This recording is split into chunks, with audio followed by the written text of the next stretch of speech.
You're listening to Midlife Side Quest, the Over the Hill Gaming Podcast. Here's your host, John Wall.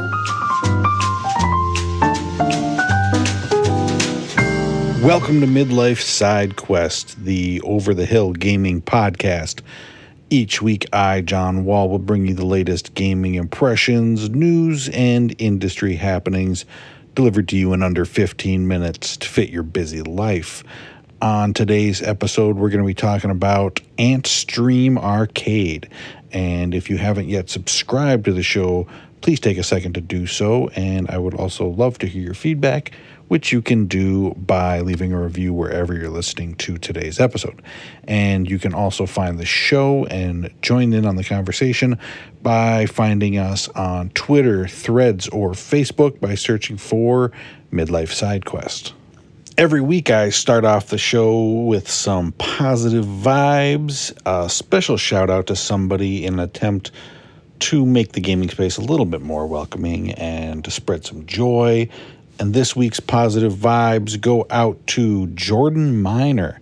Jordan is the author of the new book, Video Game of the Year, which is available now and chronicles the most iconic and influential games of each year, going all the way back to the year 1977, which just so happens to be the year I was born. So it's basically, the story of my life told through gaming.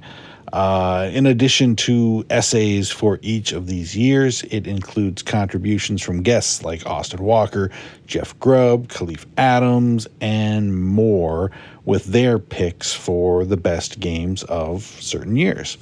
So now I haven't yet picked up the book myself. I haven't gotten a copy just yet, but everything I have seen and I have heard from this book, it looks fantastic. So congrats to Jordan on the launch of the book, and go check it out wherever books are sold.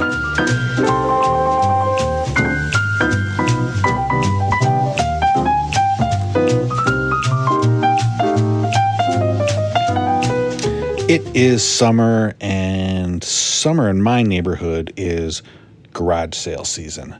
Every weekend the streets are lined with cheaply made signs trying to draw your attention, driveways filled with fold-up tables, and curbs lined up with outgrown sporting equipment, baby cribs, and a snowblower that still kind of sort of probably works. I'll stop every once in a while looking for something cool, like, an old board game I used to play or some tool that I'll probably never use. And I always have my eyes open for that greatest treasure of them all, video games. I don't see them all that often, but every once in a while you find a small stash. Usually it's old Wii remotes or Guitar Hero controllers. But the best is when you find that mysterious box of old video games. You know the one. 30 random old games, including 3 copies of Madden 2014. Everything in the box, $30. And it's usually mostly crap, but there might also be 1 or 2 gems hidden inside there.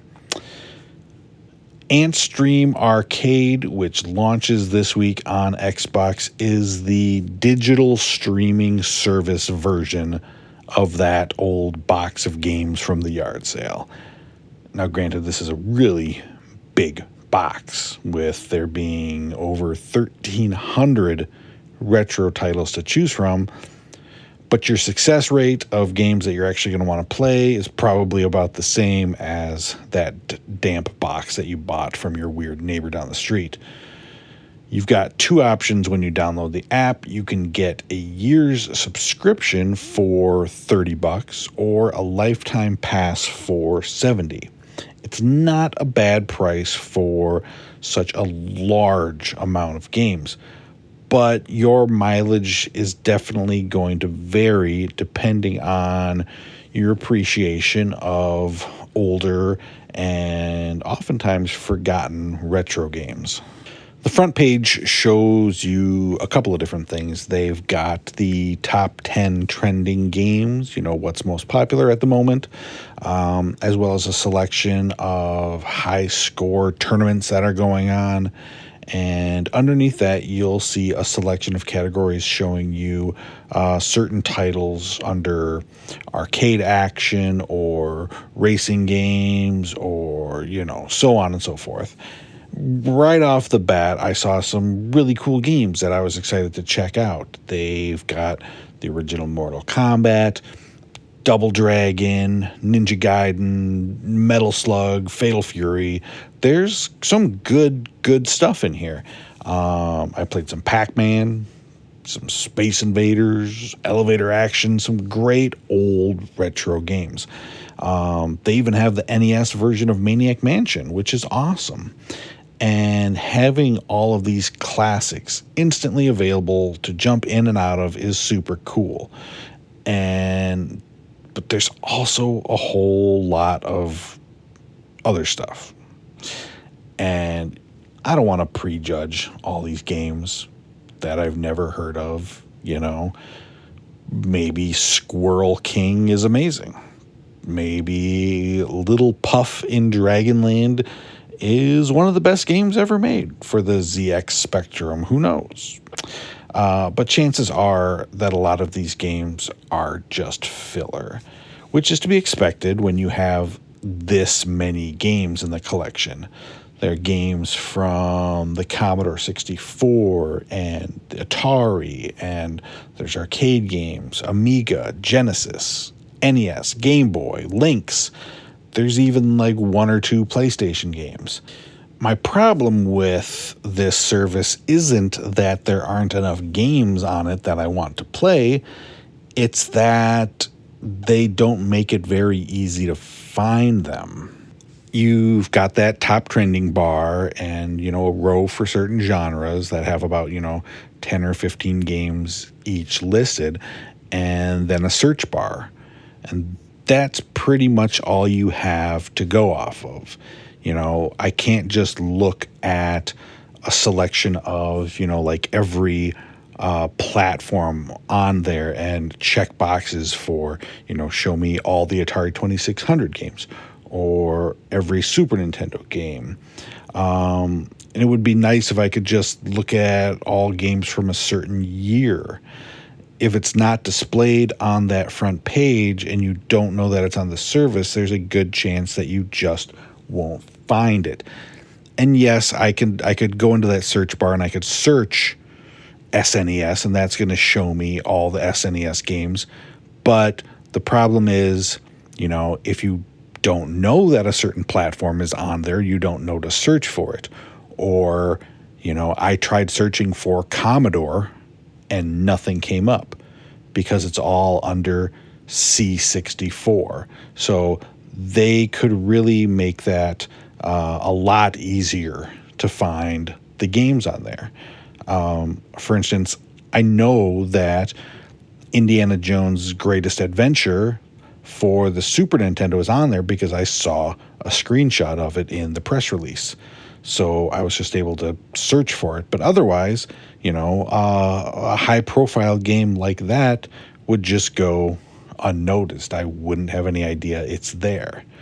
Now, you can go to their website, and they have a full list of all the games available, but I don't want to, have to sit there and look at my phone while I'm playing to find out what I want to play when, a few more search options would do the trick. That would really help out, and hopefully they can add that and they can fix that. Aside from a few missing options for sorting through games, the package that they've put together is pretty good. It shows, what year the game came out and on what platform. There are challenges to complete and achievements, and they give you multiple save slots for each title. It's very nice, and, I'm no expert, but the games seem pretty faithful to what I remember from the originals. I did notice, though, the occasional stutter and hiccup while playing, which I assume comes from the fact that you're streaming these games and they're not running right off of the hardware. It wasn't bad, but it happened a few times and it was enough to be mildly annoying. Like I said, though, if you are an older gamer like myself and you just want to shuffle around in a big pile of old games, this has a pretty huge selection to keep you busy.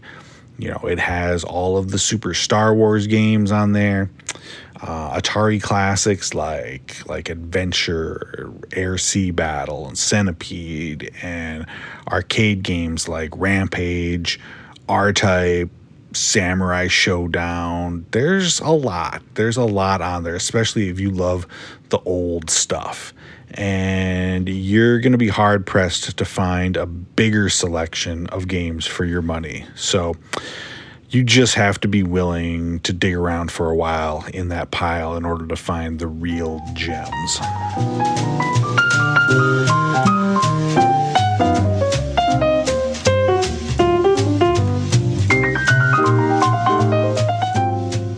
This week brought an announcement that I have been waiting years for. It wasn't a long delayed video game. It wasn't the next Grand Theft Auto or the next big MCU project. It was better. 71-year-old Jerry Turner from Indiana was named the first ever Golden Bachelor. That's right. The olds are getting in on the action to find their person. This was first announced before COVID hit and then, rightfully shelved until now. It would have been bad publicity if a COVID outbreak had wiped out an entire mansion full of horny grandmas. Well, now the time is right, and this fall we'll see if he can find love, and if he can, if he'll, even be able to get it up for the fantasy suites. I may not be a senior citizen, but this has me super excited, and I think it's going to get me hyped in a way that this current season of Bachelorette really kind of hasn't been able to. Also, I kind of hate this guy's guts because he's 25 years older than I am, and he looks amazing. He looks better than I ever have in my life. Seriously, I don't know what his secret is, but he's kind of a stud, and I would totally accept his rose. Thank you so much for listening to Midlife Side Quest, and thank you to the PR firm for providing the game for today's episode. Don't forget that you can catch new episodes every Thursday morning wherever you listen to podcasts. And if you enjoyed this show, you can show your support by subscribing and leaving a review. And you can follow the show on Twitter, Threads, and Facebook. So until next time, be well and keep playing.